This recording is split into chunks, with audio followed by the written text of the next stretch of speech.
제가 15년 동안 척추 수술을 전문으로 하면서 수술 판도가 많이 바뀌었거든요. 그 시간 동안 치료 방법은 정말 많은 발전했습니다. 치료법이 많이 발전했음에도 불구하고 치료 후에도 계속 아프다고 말씀하시는 분들이 계십니다. 그러면 왜 아픈지 계속 궁금하신 분들이 많을 것 같은데요. 그래서 오늘은 치료 후에도 왜 아픈지, 어떻게 치료해야 안 아플 수 있는지에 대해 말씀드리고자 합니다. 안녕하세요. 15년차 척추수술 애골수 장근수 원장입니다.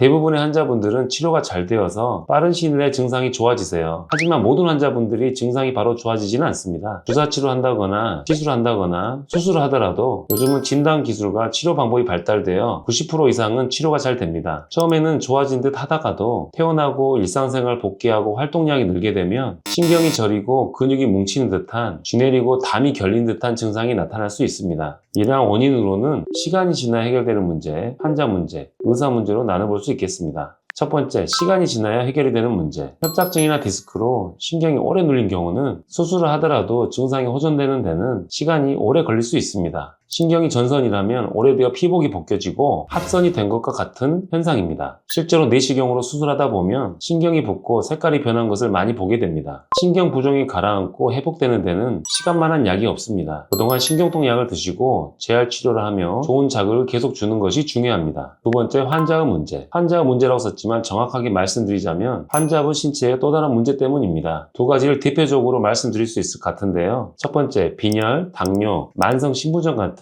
내과적 문제가 동반된 경우입니다. 신경이 회복될 때는 많은 산소와 영양분이 필요합니다. 하지만 빈혈과 당뇨가 있는 분들은 이러한 것들이 원활히 공급이 되지 않아 회복이 더딜 수 있습니다. 그리고 만성 신부전 같은 환자는 노폐물이 체내에 쌓여 요독증이 생기면 말초신경이 손상되어 하지불안 증후 같은 증상이 생기게 되고 회복 기간이 더 길어질 수밖에 없습니다. 두 번째는 재발된 경우와 인접 부위 변성이 동반된 경우입니다. 재발된 병변의 경우는 신경 회복이 덜 되어 있거나 또는 주변의 유착으로 신경의 이동성이 제한이 되어 있는 상태에서 눌리고 염증이 생기는 경우이기 때문에 증상이 처음보다 더 심하고 오래가는 경우가 많습니다. 그리고 인접 부위 변성이 수술이 필요한 경우가 아니더라도 증상을 유발하는 경우가 많기 때문에 주된 병변을 수술하더라도 인접 부위 병변에 대해서는 지속적인 치료가 필요한 경우가 많습니다. 세 번째, 의사의 문제. 마지막 의사 문제로는 진단이 잘못된 경우, 수술이 잘못된 경우가 있을 수 있겠습니다. 추간공 병변인데 중심부 병변이라고 착각할 수도 있고 다리혈관 장애인데 허리 협착증이라 할 수도 있습니다. 그리고 수술할 때 감압이 덜 된 경우라든지 요합술을 해야 하는데 단순 수술만 해서 척추 불안정증이 남는 경우가 있을 수 있겠습니다.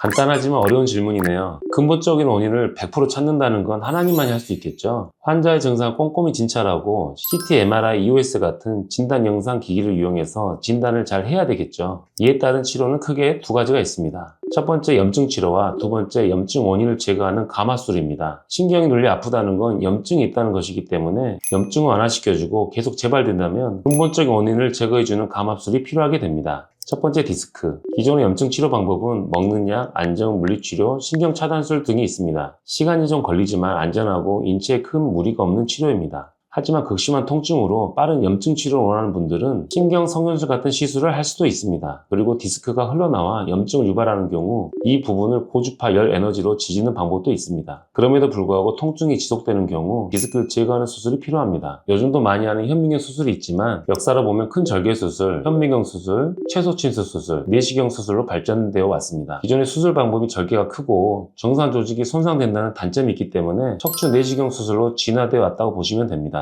따라서 회복이 빨라서 일상생활 복귀가 조기에 가능하다는 장점이 있습니다. 그리고 수술할 때 시야도 맨눈에서 현미경, 척추 내시경 순으로 발전되어 왔습니다. 내시경 수술은 생리식염수에 수압이 있어서 수술 중 시야를 막는 가장 흔한 원인인 정맥 출혈을 지혈하며 수술을 진행하는 장점이 있어 시야가 깨끗하고 병변이 또렷하게 보이는 장점이 있습니다. MRI상 보이지 않던 조그마한 디스크 파열도 내시경 할 때 관찰되기도 합니다. 협착증 치료 방법도 디스크 치료 방법과 거의 비슷합니다. 좀 더 고려해야 할 게 협착증은 신경이 눌린 부위가 디스크면뿐만 아니라 관절, 황색인대 부위까지 전반적으로 눌리는 병입니다. 따라서 신경의 염증뿐만 아니라 신경으로 가는 혈액순환 및 신경 주변의 뇌척수의 순환까지 고려해야 합니다. 그래서 협착증에서 혈관 순환 개선 약물을 처방하는 것입니다. 또한 눌린 부분을 안정화시켜주고 넓혀주는 자세 교정 및 꾸준한 운동 치료가 디스크도 물론 중요하지만 조금 더 협착증에서 강조되는 경향이 있습니다. 그럼에도 불구하고 요통 및 하지방사통, 그리고 협착증의 시그니처 증상인 오래 못 걷고 가다가 쉬었다 가야 하는 신경이성 파행이 지속된다면 풍선, 신경성형술 같은 시술이 필요할 수도 있습니다. 어떤 치료를 하더라도 증상이 개선되지 않고 오래 못 걸어 삶의 질이 떨어진다면 수술과 같은 근본적인 치료가 필요합니다. 협착증 수술 또한 디스크 수술과 마찬가지로 진화되어 왔습니다. 내시경 수술의 경우 단일공 내시경과 양방향 내시경이 있습니다. 둘 다 선명한 시야를 보여주고 정상 조직을 보존하는 장점이 있습니다.